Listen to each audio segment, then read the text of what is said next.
Hello, I'm the Nostalgia Critic guy. Remember it so you don't have to. In 1969, Sesame Street was born, an educational show that actually made learning numbers, letters, and words somewhat entertaining. It was put together by puppeteer legends Frank Oz, Jim Henson, and a few others. For a while, it was everywhere, and if you can believe it, this show is actually still on TV, running almost 40 years non-stop. Surely there must be some kind of movie we can exploit out of this. Luckily there is. In 1985, Warner Brothers released their big-screen motion picture groundbreaking epic, Follow That Bird. Good lord, this is gonna be painful. The show itself never made any sense, so what makes people think that a movie about it is gonna make any sense? I haven't seen this movie in years. I just remember that it was weird and childish. I mean, okay, it's a children's movie, but that's beside the point. It's time I look over this crazy, nonsensical garbage and give it the beating that it deserves. So, let's dive right in at the beginning. Ladies and gentlemen, would you please rise for the Grouch Anthem? No. With a Grouch Anthem, you stay sitting down. Oh my god, it's Oscar! I haven't seen him in years! He's like the first puppet I ever saw in my entire life. He's like totally responsible for the grumpy personality I am today. I mean, I just looked up to him, I just loved him, and I'm sure this movie's still gonna blow despite him! Alright, so it starts out with an organization called the Feathered Friends, which apparently relocates orphaned birds with proper families. It turns out that Big Bird is on that list. Dude, look at this information. Was someone stalking him? And one representative, Miss Finch, goes to his aid. So this logically brings us to Sesame Street, where we, of course, come across Big Bird! Oh my god! He is just as big as I remember him. Some things never change when you're a child. It's a man in a costume! A big, lovable, heartwarming costume. So he's told that there's a family called the Dodos who are willing to take him in and look after him. So Big Bird, always looking for a family, agrees and decides to say goodbye to all his friends. It's Snuffleupagus! I remember Snuffleupagus! He's like a big hairy Dumbo but with depression. Oh, Snuffy, I guess this is goodbye. Oh, Bird.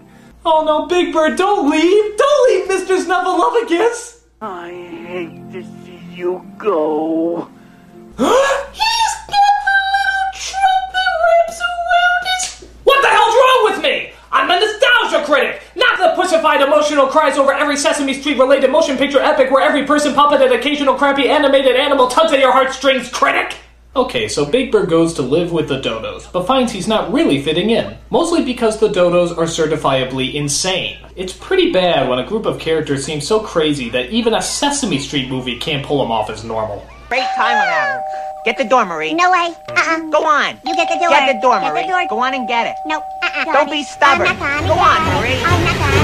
Get the door. Shut up! This is worse than I thought. Wanting to keep his mental health, Big Bird runs away and tries to get back home. But Miss Finch is determined to get him back before he reaches his destination. So the Sesame Street gang goes looking for him. The gang consisting of Oscar and Grover, the Count, Cookie Monster, and Bert and Ernie!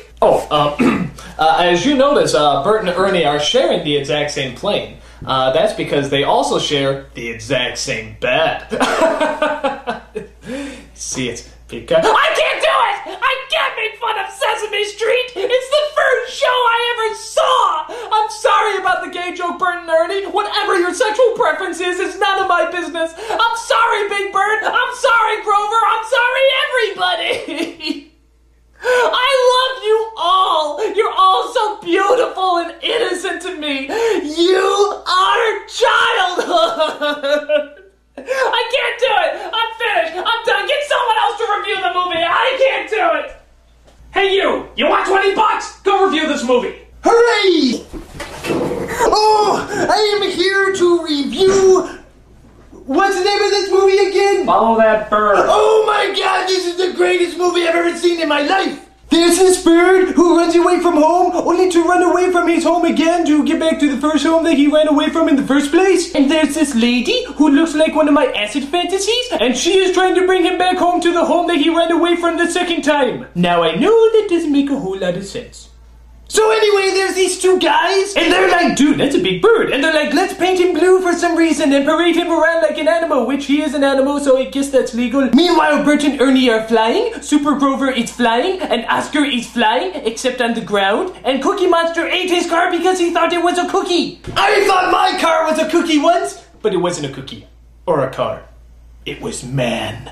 So they find Big Bird, and at first they're like, hooray, but then they're like, oh crap. So they have a big car chase scene, and they're like, jump, and he's like, no, and they're like, jump, and he's like, no, and they're like, jump, and he's like, okay. So the bad guys are taken away by Officer John Candy, and Big Bird is returned back to Sesame Street. But Miss Fitch is like, I have to take you back home, and Big Bird is like, dude, what is your deal? Everybody's like, this is his home, go back to Russia. So the moral of the story is, home is not about where you belong or where you need to be, it's all about where you live. I live in a box, so that blows donkeys. I'm Chester A. Bum saying, I remembered so you don't change! You got change! Ah, come on, help a guy out, will ya? Come on, change! Well, can you at least tell me how to get to Sesame Street? Nobody seems to know!